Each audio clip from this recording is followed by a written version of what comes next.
All right. Hello, everyone, and thank you for joining us today for our fourth installment of Qualia's Executive Perspective series. I'm Charlotte Brown. I'm our Senior Director of Product at Qualia. And in this series, we've been speaking with industry experts about market trends, business positioning, their perspective on growth, customer experience, technology, and a lot more.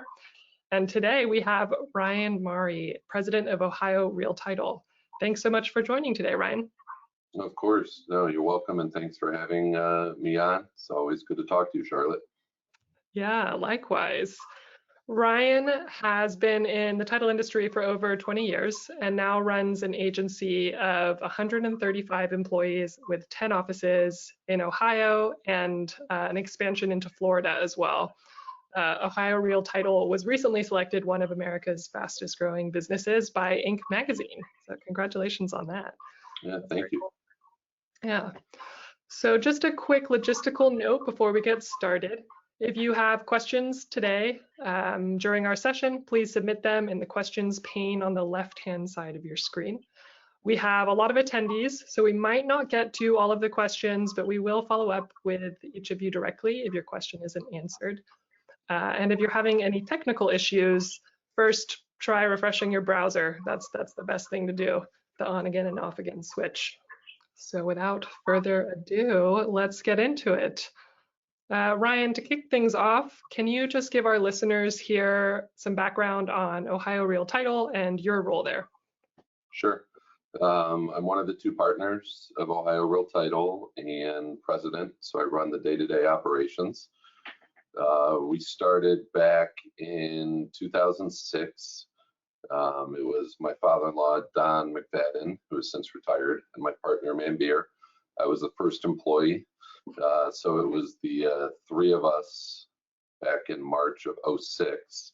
I had left First American Title, where I had a great run and they took great care of me, and didn't leave because of anything, negative. It was, the market was booming. But after, spending a number of years in title and a number of different capacities, I just had learned really the title product itself is the same across, agencies and underwriters, and costs regulated by the state. So really things just come down to relationships, and, decided that I wanted to leave and do our own thing. I thought we had some people, both client-wise and staff-wise, that would follow, and took the leap back in '06, and now looking at coming up on 17 years, really next month. It's crazy. It's crazy how fast it flies. I remember my son, who's a junior in high school, was a few months old when I told my wife, I'm going to leave First American and we're going to do our own company and going to do this with your dad. And, her and a lot of people thought we were crazy. And they weren't wrong, but I believe that, I think we could figure this out. And yeah, it's a ton of fun. So, there's a lot of people that have been with us for, well over 10, 12, 15 years, and have been on this journey with us. And now we have 8 offices throughout Northeast Ohio, 1 in Columbus. We're the biggest title agent in Ohio. We have a giant joint venture with 1,400 partners, and it's really the first of its kind in the country, and expanded into Florida back in the fall of 21, opening in Southwest Florida and Naples, and that's coming along really well. And yeah, I just feel very, very fortunate to be where we're at and to have the group of people, on a daily basis that we get to work with internally and client-wise. So it's a lot of fun. Oh, it's such a great story. I personally really love talking with you about your business, but also just watching your business. I think you have employed a lot of really great strategies. So I'm definitely excited to dig into some of those today. But I also wanted to give you a chance, because I think you're operating under a different name in Florida. Yeah, so in Florida, we're operating as Venture Title Services. Our joint venture is called Venture Land Title Agency. So, in Ohio, we operate as Ohio Real Title, with our joint venture as Venture Land Title Agency. And in Florida, it is our existing entities, but our DBA is Venture Title Services. So yeah, just known as Venture in Florida. So yeah, thanks for that. Yeah, great. So getting into the hot topics, this time last year, the real estate market was booming. There's been a dramatic shift. Interest rates have increased. How do you position your business for success in this kind of highly variable environment? Sure. I mean, since we started in '06, our focus is hiring the best, giving them the resources they need to take care of our clients, and, just constantly trying to grow.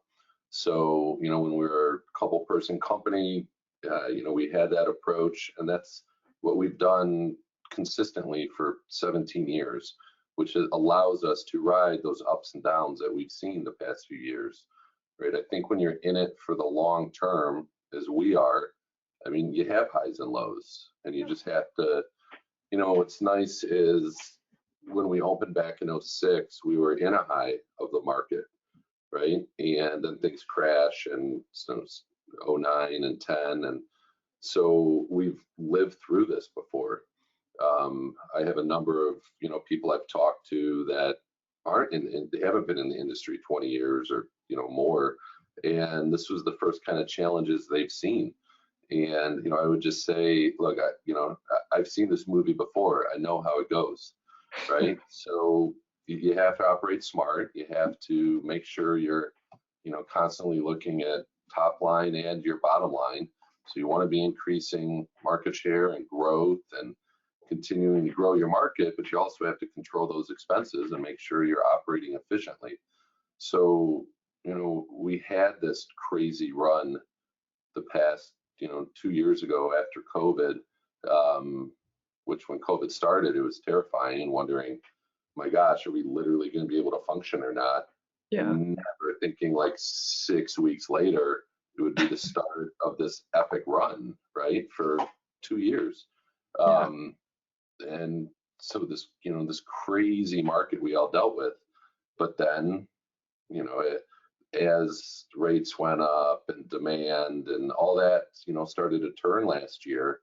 We had the first 6 months last year were still off the charts, amazing. I mean, first quarter last year, it was nuts how busy we were compared to what we normally would deal with, especially throughout Ohio, where it's much more seasonal and based on, winter. And first 6 months last year were amazing. And, so we're at this high. But then, really we started to see it turn really first in Florida in April and May.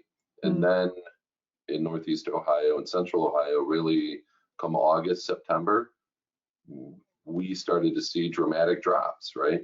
So we actually finished the year up 9%, or only down 9% order-wise, which was fantastic. Yeah, but you look at fourth quarter, we started to see, June and July were down 8%, then 12%, then 15%, and it was scary in August. Like, all right, what is this going to look like come November, December, January, right now? And it started to level off. I think fourth quarter, we were down 25% in October, November, December. But really for the year, it finished up all right. And so we had that high, and then I think we had this, abnormally low, and it feels now like we're settling into a more stable, consistent type market. Rates are still really good, whether they're 5, 6, 7%. There's still a ton of demand. Inventory is still an issue. So when houses come on, they're selling quickly. But it seems, like we've kind of found that in between. So really, January was down 12, 13%. February, we're down 5%. So that's comparing it to an amazing February last year. So, I like where we're at. I'm sure I know the overall market will show that it's down more than 5% for February, but we're constantly looking to grow. And our key clients are realtors. Refis are a nice bonus. you know, we love them when they're there, but we don't chase that, you know, Yeah. right? We chase the sustainable long-term business, and the good, successful realtors are still doing business. They might be down 20%, you know, somebody that did 30 deals might only do 20 or 25, but they're still doing business. And those are the people we work with, right? So our existing people take great care of us and are loyal and have worked with us for a long time and trust our team. And then we're constantly looking to add. And, you know, that's what we've done, and it allows us just to have that consistency. Yeah. I find that really interesting. When we were chatting a bit yesterday about this session, you were talking about, you know, the consistency of your sales team and their pitch over time, and just how when you show up in the same way, no matter how the market is doing, you know, the value in that. I'd love to give you the opportunity to talk a bit about that. Sure. I mean, what's fun is, I mean, we're in this for the long term, and the story we would tell prospective clients and even, you know, staff we're looking to bring on 15, 16 years ago, it's the exact same story as now. You know, not much changes, where we take really good care of people internally, externally. We take care of, you know, great care of buyers and sellers. And when we're constantly looking to add and grow, it works long term. It's, you know, it's when things were booming, you know, our sales team would get frustrated, like, wow, I'm making all these calls and nobody's paying attention. I would just tell them, no, they're paying attention and they know that you're there. Title's just not a priority, right? Yeah. So, but as things then slow down, they know that our team has been the one consistently reaching out. And it could be somebody that 10 years ago we sat with, and, you know, we told them, hey, here's what we're doing and here's why it works. And now, you know, many years later, as things get difficult and others in the market, you know, have challenges, they see the stability and the, you know, it's the same thing. And here we are doing, you know, basically the same thing we have been. So when you have that, you have to always be looking to grow, because if all of a sudden now the market starts to turn and you haven't been pushing and you haven't been looking to grow, good luck. I mean, you need to re-engage and get going, but it's going to take 6, 12, 24 months. It's a really slow sales cycle. You know, we'll let people join us from outside of the industry. One of our great sales reps, I remember, you know, in the first year, she was like, I feel like I'm stealing from you. And I'm like, you're not. It's a really long sales cycle. Just keep doing what you're doing, right? And it's easy to get defeated when you really look at, like, when you're just looking at day to day and week to week. But when you really look long term, it works. But you have to be consistent, and you have to be patient. You know, and on the flip side of that, while it takes a long time to bring people on, it also, you know, there's that loyalty and stability. I mean, good luck people prying away our people and clients and staff, that as long as we're treating them well and doing things, you know, the right way, you know, people stick around with you, which is great. Yeah. Yeah. Well, speaking of doing things the right way, one of the big topics that, you know, we're often engaged in conversation around as a software vendor is operational efficiency. You know, how do teams design their workflows, divide and conquer the amount of work that title has to get through in any given closing, let alone hundreds or thousands of closings at a time.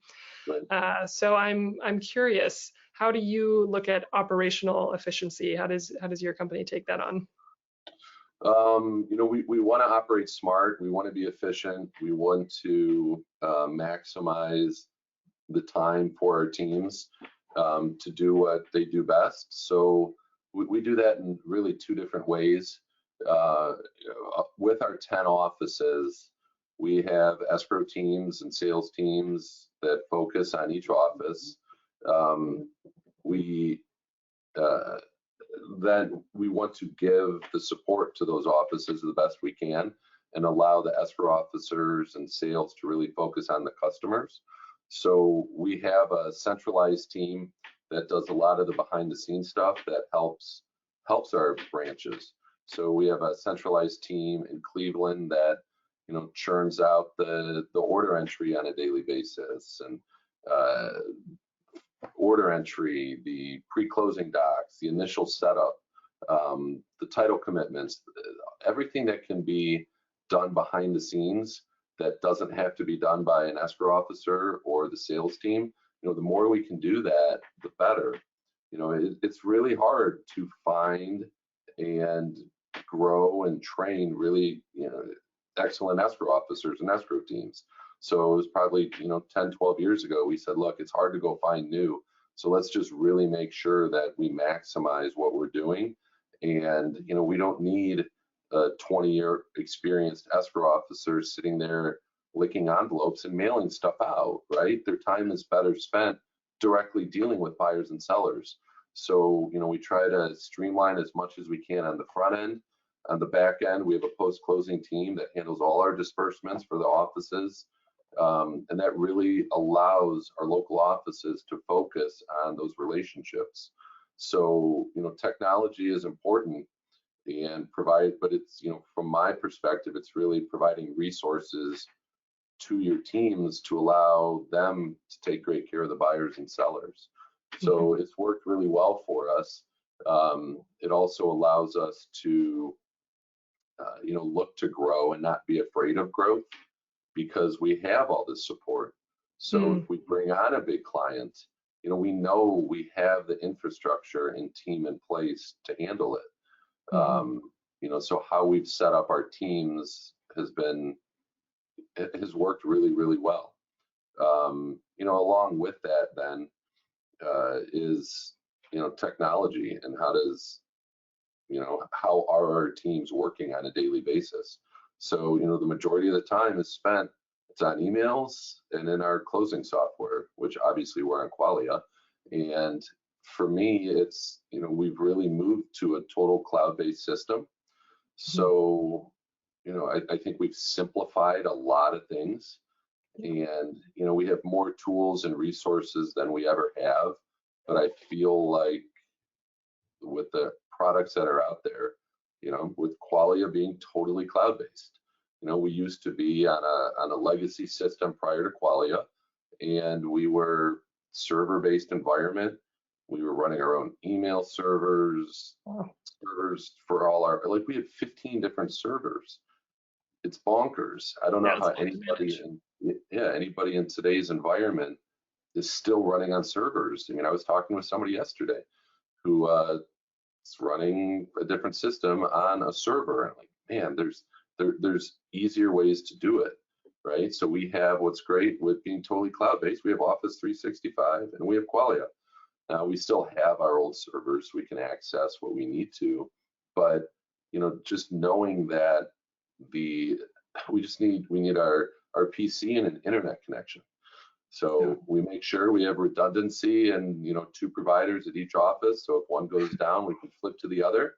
But, you know, the systems that are available now to businesses, I mean, it just gets better and better and more efficient. So, you know, I love where we're at internally with our staffing and teams and the way the offices work together. And then when you look at the actual IT infrastructure that, you know, the staff is dealing with on a daily basis, it's reliable, it's stable, and just allows our people to focus on taking care of the buyers and sellers, which is what drives everything. That's such a great answer. You touched on the 3 things that we often talk about with efficiency, which is technology, process, and people. It's kind of that combination has to be highly optimized. And so you gave a really nice overview of how you've done that. And I would love to dig in a little deeper on your people strategy, because you actually have a pretty unique one that you swear by when it comes to hiring new talent. And so I'm curious, if you could share more about how you do that. Sure. I do think it's unique. I don't quite understand why it's unique. Yeah, exactly. Anybody can do it, and I'll encourage people to, use the systems and tools and resources that are available, and it's amazing how few do. So a big thing and a big part of our success is, I'm a big believer in behavioral assessments, and it shows what drives and motivates a potential employee. We use predictive index. There's all sorts of others out there, and what it allows is, it allows us to build teams that we know will fit within our culture, that will complement each other well. And it's looking at it on the hiring process, but also then internally. So we use predictive index and we use the behavioral assessment when we're hiring up front. And what it allows for is, the industry, and a lot of industries are famous for just recycling and people moving from one company to another. And you just look at a resume and it's, wow, this person has 20 years experience. They're great. They're great in some environment. It may or may not be yours. And at our volume and the way we're structured, we need our escrow teams to churn out high volume. There's a lot of things we take off their plate, but that doesn't mean they're working 20-hour weeks, right? No, we just want them to be able to handle large volumes. So, our escrow teams could close, when it's busy, 60, 70, deals a month, just 2 people. And Wow. that's not for everybody. So we know with the behavioral assessments, does somebody prefer to work in more of a systematic, known day-to-day? Is it somebody that loves working under pressure and loves interruption? And we can help, build teams. Hey, if we have somebody that's more systematic and doesn't want to be interrupted and doesn't want all the client facing, that's okay. But we're going to pair them with somebody who wants that. So that's how we look to build our teams. It's how we look to build our offices. It's been hands down the greatest thing and the key to everything we do, right? I mean, 2/3 of our expense is our people. We're a service provider. It all comes down to people. So we use those behavioral assessments. We have if you go on our website, you can see the job postings that we have, and people can apply. And as part of it, they do the PI. So we get the resume, we see, oh wow, this could be a great fit. A lot of times, I mean, you see it like instantly, and it could be, now if you need an escrow officer, you need somebody with experience, right? So you're looking at, you need experienced people, and then you're seeing who the best fit is. But we've really been able to grow and train from within in a lot of different examples. And people will talk in our industry that it's so hard to go train because it's such a unique industry, and how do you go and how do you do it, and how do you bring young people in? Well, you need to be looking for young people without experience and bring them into your systems and give them a chance to learn, right? You're not going to go read a book. You're not going to give them a class. They need to do it. And so we've had a ton of success. We're hiring teachers, bank managers, like people with 0 title experience, but they have the right profile. And we know this is somebody that can come into our organization and is going to want to grow and adapt. One in particular, I remember a number of years ago, one of my managers, she had somebody leave. We needed an assistant coordinator, and we had some really experienced people applying. And then we had somebody who applied, and college grad, young, and had no title experience, but a teacher, and just wanted to get out of teaching. Lived close to the office, and looking at it, resume didn't jump out title, but the profile, it was an accommodating, friendly multitasker who wants to do things the right way and detail oriented. And it just jumped out. And I remember forwarding it, and how upset she was, my manager, that we're going to go bring in somebody with no experience, and it's the middle of the summer, and now I'm stuck training. I'm like, I just talked to the person, right? I had no idea. I hadn't talked to her, only saw it on paper and saw the profile. And our manager calling and after, and says, all right, this does seem crazy, but I love this person. I want to add her. And we did, and now she's grown into, and she's a terrific escrow officer, right? And has been with us a number of years, but we knew it was the right type of fit and the right person to type of fit to fit in within that office and that culture. So, you know, we don't want, if we have 100, we have 135 people right now. We don't want 135 people all looking to do more, right? We love that. We want people that want to do, you know, want to grow and do more, but also we want people that just love what they're doing and love the team that they're a part of and are happy doing what they're doing, right? So we can know that this is a perfect fit and they're really content and happy, and that's great.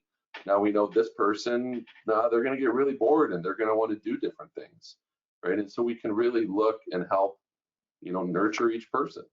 So the tools are out there, and it just, you know, I'll tell some people and they'll follow it and they'll do it and they find, you know, great success, but it's, I don't know if it's 1 in 20. So it is unique. I don't understand why it's unique, because the tools are out there and available to everyone. And, you know, some people just think, no, I know what I'm doing and I don't need this and I can interview, and okay, good luck with that. Yeah. Yeah, it's great. I feel, I think I've heard you speak about this strategy before in a different environment where we were having a fireside chat or something. And so if you're a title company out there who's heard this for a second time, maybe now is the time to try it. Yeah. And, you know, we said there can be questions and anybody can reach out to me after. I'm happy to, you know, share the resource. It's hands down the best thing that we do. Awesome. Hands down. Yeah. Well, on the flip side of that, you know, that was very focused on finding the right fit, the right skill set. How do you make sure your company is attractive to folks and that, you know, Ohio Real Title is the top choice? Sure. So, you know, when we bring people on, I mean, thanks to our stability and what we've been able to do the past, you know, almost 17 years now, we do attract applicants, but people stay with us because we take great care of them. You know, it's a lot of little things. You know, we operate like a real company. We give benefits. We, you know, try to treat our people well. This industry, sometimes it can be hard if you're a small company to honestly do that. So we give them the resources, we give them the tools. Obviously, I mean, we pay well. I think there's a lot of stability. What's been nice over the past, you know, 6 months as things dipped, we've had to make a couple cuts, but for the most part, we've been able to retain the vast majority of all our people. And I know that's not the same, you know, with others in the industry and in all sorts of industries. So when we're in it for the long term and we have, you know, that staying power, we're able to, you know, withstand a lot of challenges. Our people have been with us a long, long time, and we know there's going to be ups and downs. And when we bring on somebody, we don't do it unless we think it can be, unless we think it's going to be long term. You know, we don't bring people on with a refi boom and then lay off half our people when things dip. That's not how we operate. So we take great care of our people, and we do little things. I mean, honestly, every office on the last day of the month, we buy them lunch, and it's just that's nice. we rolled out profit share, you know, last year for the first time, to go on, you know, to go along with the 401k. We love getting staff out with the clients and at different events just to build those relationships and further, you know, those bonds amongst the internal teams, but also with the clients. So all those little things really, I think, make a big difference and help lead to, you know, the stability within our organization. We have very little turnover. You know, oftentimes the turnover is because we'll bring in somebody that literally is in nursing school, and we know that, you know, they're not going to be with us long term and they have another plan, but for a year or two we get a great employee that you know, and we've done that. We have, we do internships, and we look to bring on, and we have for 10 plus years, if not more. Every summer we have 2 to 5 or 6 interns, and some of those interns, I mean, our HR manager was an intern for 2 summers with us, Oh, and we were able to bring them on. And honestly, we should have had somebody probably a year or two before we added him, but we knew that he was going to be graduating. It was going to be a perfect fit, so we waited. So it's just all those little things. We care about our people. Our people are our number one reason we're successful, and it shows in how we treat them. So they take, we take great care of them, but they take great care of each other and us and the company and the clients, and they're proud of what we're able to build. yeah, that's so great. It's very motivating to be a part of a team that feels responsible for growing the business and contributing. Yeah, And well, and I'll tell you, right, I mean, you mentioned the Inc. 5000, like that's cool to have continuous growth, but our biggest and thing we're most proud of is we're, a top employer and recognized as that in Ohio for, I mean, it's been going, I don't know, 10 years running, and that's from direct survey to every single employee. And I mean, that's the key. So being able to see that reflected, and yeah, people appreciate, yeah, what we do. yeah, that's wonderful. Well, this is actually a really nice segue into talking a bit about what's differentiated in your client experience, because it sounds like, you've talked about the emphasis and people taking care no matter what the relationship is, internal or external.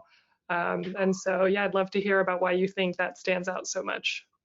So I mean, I think the good, strong, experienced real estate professionals expect the same out of the partners they're going to choose to work with. So we have experienced people who have the knowledge and know how to deal with challenges and work through things. And we take great care of the buyers and sellers. I mean, that's the number one thing, right? The buyers and sellers are our actual customers, not Mhm. realtors and lenders and builders that are the referral sources. It's actually the buyers and sellers, right, and our insureds. And we want to make sure that they have a smooth, efficient experience. And that's what leads to them being happy, which leads to more referrals for the realtors and retaining those relationships. So we try to make it as smooth and efficient for the buyers and sellers and clear as possible. So what that means, a new order comes in today, our centralized team is keying it in and ordering everything that we need on the front end, but the local office is calling every single buyer and seller, Mm, explaining who we are, because they don't know, yeah. and right, who we are, what our role is. There's going to be preliminary information we need from them. It's important that they get it to us, and we let them know we can email it to you, we can send it through Connect, through Qualia, we can whatever is best. We can send you hard copies and you can mail them back. You can drop it off at our offices. Like different buyers and sellers have different preferences. So we want to talk to them, let them know who we are, know how they want to communicate with us. And some people love the connect piece and following along and knowing what's going on in the file and communicating within our system. That's great. Others will never ever log into it, right? And we tell our realtors it's zero issue. They can just ignore it. We just want them to know there's numerous ways that they can communicate with us. We let them know that after you get us the preliminary information, there honestly isn't a lot to do, and a lot is going to come down at the last minute. And just know that when it comes time to close, we're going to make it as convenient as possible. Since day one, we've always done anytime, any place closing. We go to Mm, the buyers and sellers wherever, whenever. It can be 10 o'clock at night on a Saturday. If I've had closers meet with a doctor at 1 a.m. oh my gosh. It doesn't happen often, right? But Yeah. we're happy to accommodate whatever is needed. With Ron now and having the ability to have sellers sign, with remote notaries, it's fantastic. They can be, out of the country and we're able to handle it. We're not dealing with oh my gosh, how is somebody in China gonna go get this notarized? No, with the systems now, there have been a lot of good things that came out of COVID. And Ron was one of them. So, there's a lot of different options. We try to make it really smooth for the buyers and sellers. And when that happens, the realtors trust us.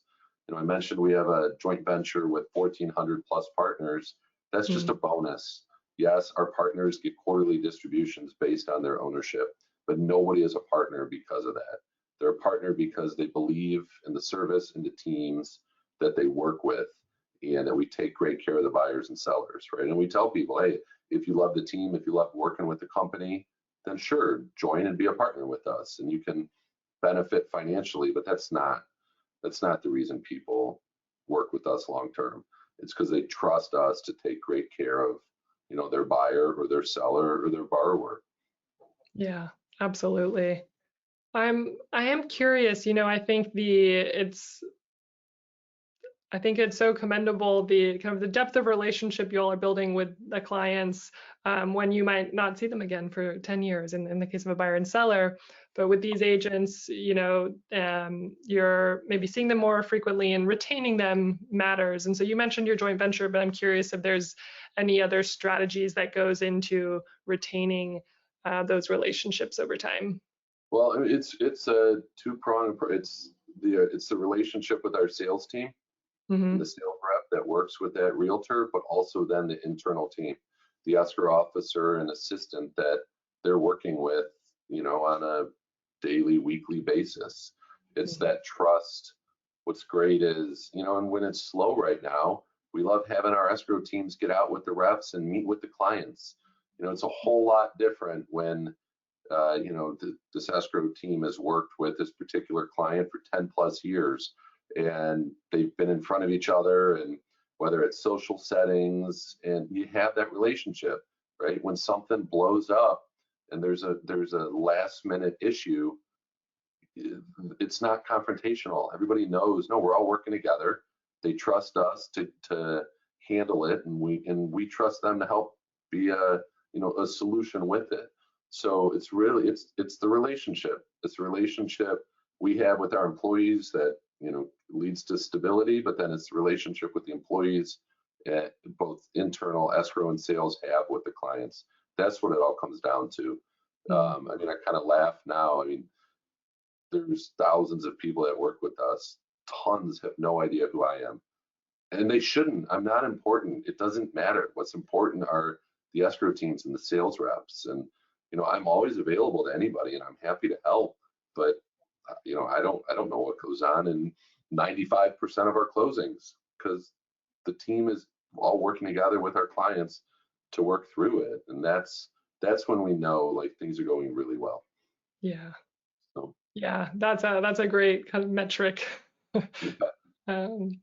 Well, I'm curious to swing back a little bit to processes again, because you opened this office in Florida in the last few years, and I'm interested in how you thought about that, how you thought about standardization across your business in two different markets, although I'm sure Ohio operates even regionally as well, so there's probably several markets within Ohio. Yeah, anytime we're looking to expand and go into a new market, it's honestly the same kind of process. It doesn't matter if we're in Cleveland and looking one county over, or if when we went to Columbus or when we went to Florida.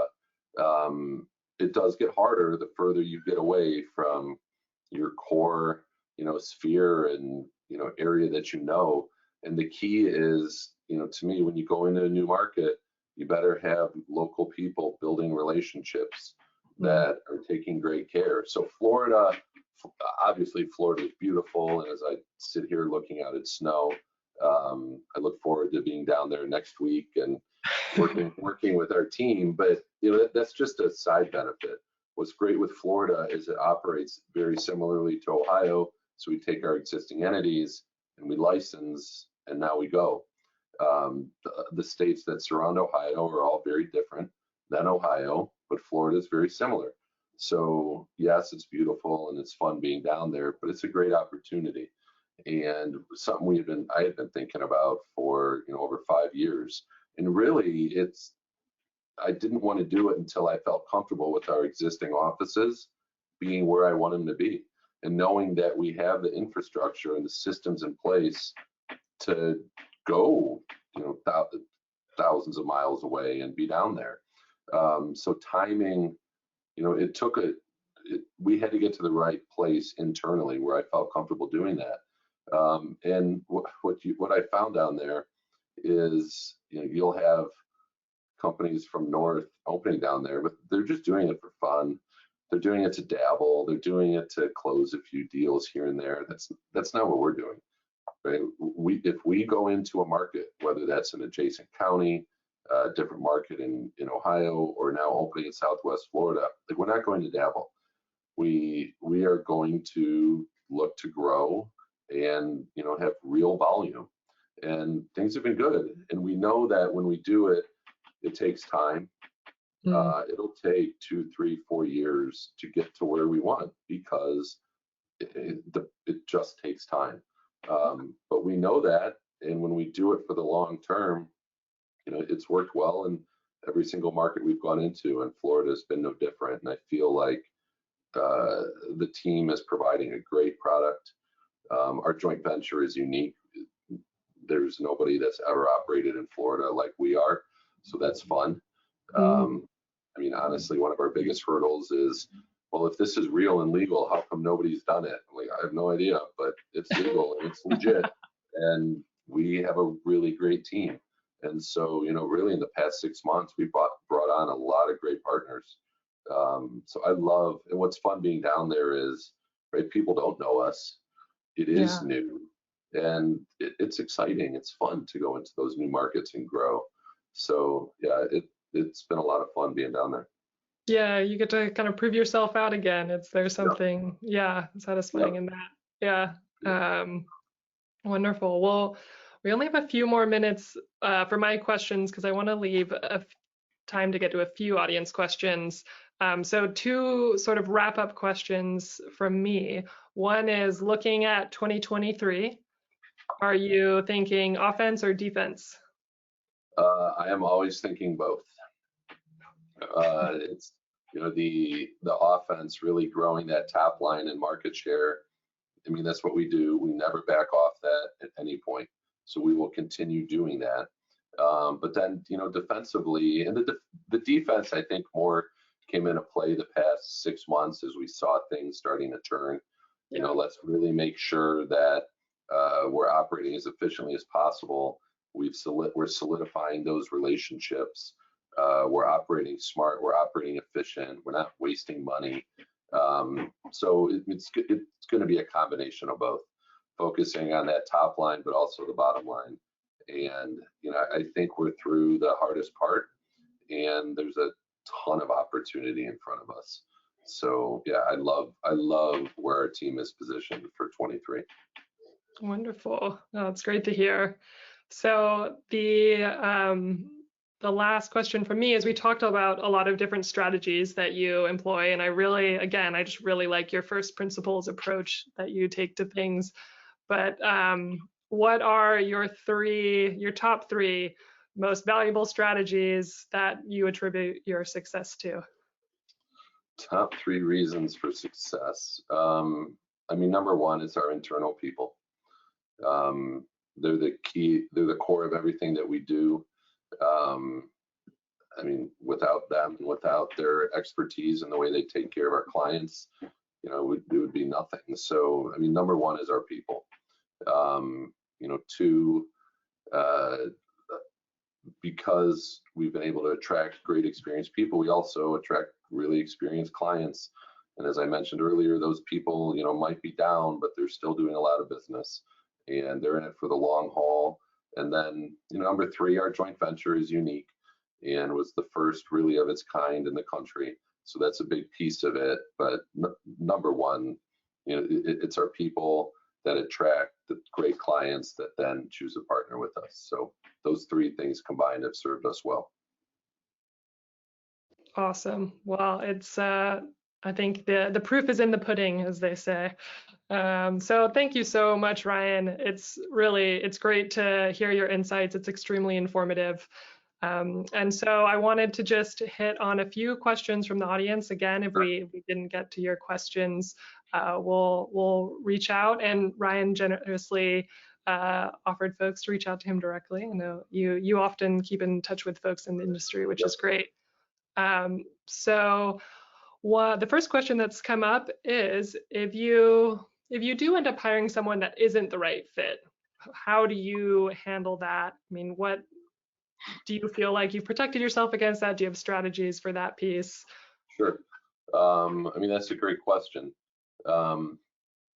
I think kind of what I said earlier, where, sometimes if you need an experienced escrow officer, you can't just go hire, an experienced professional and train them. No, you need somebody that you can plug in. And sometimes it could be somebody that, all right, I don't know that this is really going to work long term. And it could be the discussion with that person, like, look, you're coming in and I know you're used to working files start to finish. It's not how we operate, and there could be struggles here. And so we're able to identify that up front. It might be somebody that is more patient, doesn't love the interruptions, doesn't love the chaos that can happen. So we know that right now we have a need, but then as we grow, we can try to complement them with other team members that can, allow them to kind of be more behind the scenes. And then, as other departments need help, sometimes we transition people to other roles. So what's nice is when we are a larger company, if somebody comes in and, they want to be out front with the clients, but we need them behind the scenes because that's what the need is right then, we're able to transition them into something else. It's a lot harder if you're a small company. If you make the wrong hire and it's not a fit, and they weren't a fit to begin with, well, there's nowhere to put them. So, and I mean, in that case, I mean, it's better for both to just, have the hard discussion and move on and let them find a place that is a right fit, right? So it does happen. And, then the tools we have and the information we have, we try to figure out, a proper fit for them long term. That makes a lot of sense. I think that's probably common for all industries. That's not unique to Right. title. Yeah. So one thing that comes up thematically is a lot of your strategies have stayed the same over many years. There's a lot of consistency and stability in your business. But also you referenced a few times where you're leveraging new technology and simplifying or trying something new. So how do you balance those two things?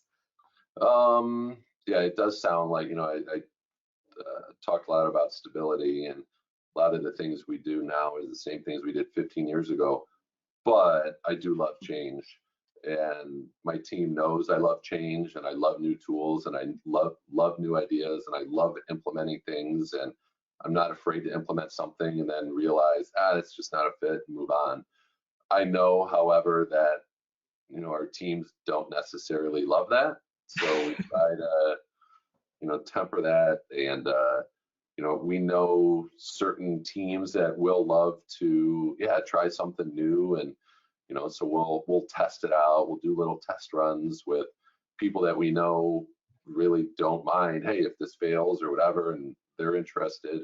So we are constantly on the lookout for new ideas. We're not afraid to adapt. We're not afraid to implement new things. And a lot, this industry, a lot of people are slow to change, and they don't love change. But I mean, you have to, and the way things move right now and the speed and the rest, you want to be consistent and stable, but you also have to be willing to look at new things and adapt and try. It's fun. I mean, I don't want to sit being stagnant the whole, just doing the same thing over and over.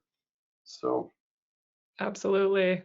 Yeah, and it'll be an interesting time. I think everyone's waiting to see a little bit how the market goes, but there's going to be some moment where, business all of a sudden picks up again. There always is, and there'll probably be new practices or technologies or, at that time that Yeah. So, I well, think this was, it's sooner than later when things are going to pick up. I like the Yeah. sound of that. Yeah. Well, Ryan, thank you again. We're running low on time, so I'm going to wrap it up here. And again, we'll follow up with folks.